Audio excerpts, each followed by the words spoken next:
Hi friends, இன்றைக்கி நான் ஒரு சேவிங்ஸ் ஐடியா ஒன்று கொண்டு வந்திருக்கேன். என்ன சேவிங்ஸ் ஐடியா அப்படின்னா கேலண்டர் சேவிங்ஸ் ஐடியா.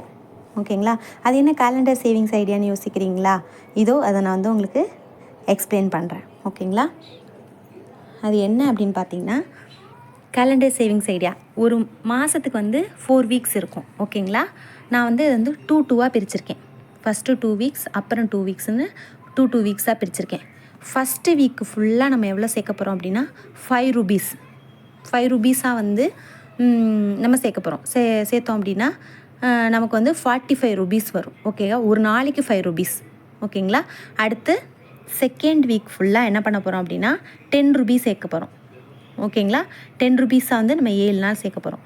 அப்போ 70 ருபீஸ் வரும், 70 ரூபா வரும். ஓகேங்களா? தேர்ட் வீக்கு ஃபுல்லாக நம்ம 35 ருபீஸ், 5 ருபீஸ் திருப்பி சேர்க்க போகிறோம். ஓகேங்களா? திருப்பி 5 ருபீஸ். அதே மாதிரி ஃபோர்த் வீக் 10 ருபி.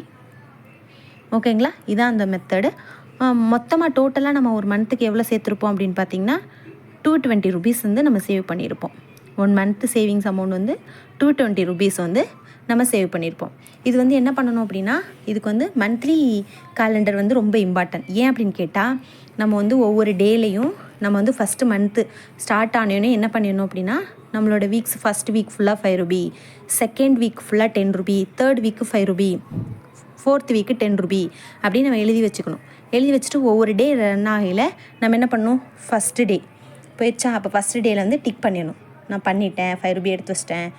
செகண்ட் டேவுக்கு செகண்ட் டே 5 ருபி எடுத்துட்டேன். தேர்ட் டே எடுத்து வச்சிட்டேன், ஃபோர்த் டே எடுத்து வச்சிட்டேன், ஃபிஃப்த் டே எடுத்து வச்சிட்டேன், சிக்ஸ்த் டே எடுத்து வச்சிட்டேன். அப்படிங்கிறத நம்ம மென்ஷன் பண்ணிட்டே வந்தோன்னா நமக்கும் நம்ம அமௌண்ட் எடுத்துட்டோம் அப்படிங்கிற மைண்ட் செட் இருக்கும். கேலண்டர் பார்க்கையிலாம் நம்ம அமௌண்ட் எடுத்து வைக்கணுமே அப்படிங்கிற மைண்ட் செட் வரும். ஆட்டோமேட்டிக்காக நம்ம இதே எடுத்து வைப்போம். இந்த தகவல் பிடிச்சிருந்தா எல்லாருக்கும் ஷேர் பண்ணுங்கள். ஏதாவது தகவல் தேவை அப்படின்னா கமெண்ட் பண்ணுங்கள். தேங்க்யூ.